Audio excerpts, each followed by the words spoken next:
Hello everyone, আসসালামু আলাইকুম। সবাই কেমন আছেন? আশা করি আল্লাহর রহমতে সবাই অনেক ভালো আছেন। আমিও আপনাদের দোয়ায় অনেক ভালো আছি। আজকে 6 তারিখ, সৌদি আরবের 6 ডিসেম্বর। এখন বাজে রাত 9টা। তো এখন আমি রান্না করতে আসছি। এই যে আজকে একটা ইলিশ বের করলাম ফ্রিজ থেকে। 2টা ইলিশ আনছিল, তো একটা খেয়ে ফেলছি। এত টেস্ট হয়েছে যা বলার বাইরে। তো এটা একটু বড়ই আছে মোটামুটি, মাশাল্লাহ। কারণ পাওয়া যায় না, চাইলেই পাওয়া যায় না। বিদেশের বাড়িতে পাইলেও মানে এরকম তাজা পাওয়া যায় না। মানে এটা কিন্তু ফ্রিজের হলেও অনেক তাজা, যেহেতু একটা খাইছি আর সাথে এটাও মাশাল্লাহ ভালো হবে দেখতে, তাই মনে হচ্ছে একদম। আমি তো হাত দিয়ে দেখতেছি, একদম তাজাই মনে হয়। যাই হোক, মাছটা এখন ভিজায় রাখবো। একটুখানি নরম হয়ে আসলে এটা একদম এই খসিগুলো একদম ছাড়িয়ে নেব সুন্দর করে, তারপর কেটে কেটে নিব। অবশ্য দেশের মাছ বেশি মজা। এটাও বাংলাদেশি, দেখলেনি তো। ওই মাছের গায়ে একটা স্টিকার থাকে, ওটা ফেলে দিছি আমি। আসলে হঠাৎ করে ইলিশ খাওয়ার মজাটাই আলাদা। তো আজকে ভাবলাম রাতে ইলিশ হয়ে যাক।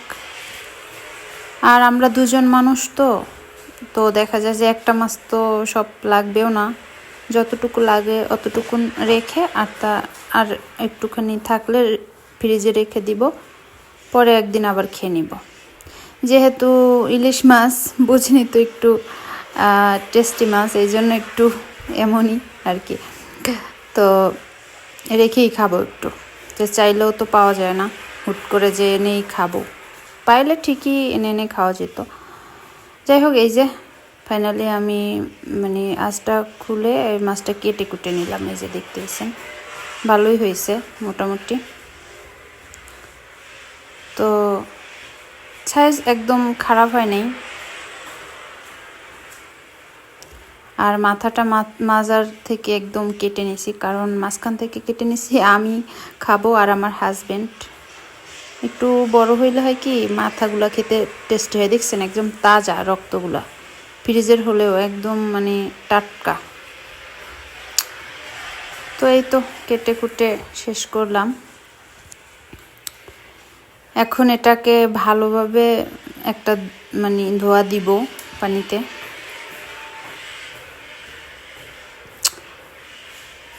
যাই হোক, সুন্দর করে কেটে কুটে নিলাম। এখন একটা ইলিশ মাছ বেশি পরিষ্কার করার কিছু নাই, মানে এটা এমনিতেই পরিষ্কার থাকে অনেক বেশি। তো বেশি ধুইলে নাকি মজা থাকে না, ওই জন্য আমি বেশি ধুই না, একটা বা আর একটা হালকা ধোয়া দিই। এই যে ফাইনালি পরিষ্কার করা শেষ। এই যে পেঁয়াজ কুচি, আদা রসুন হালকা হাফ টিস্পুন, তারপরে মরিচের গুঁড়া, হলুদের গুঁড়া, সরিষার তেল এখনও নিয়ে আসেনি।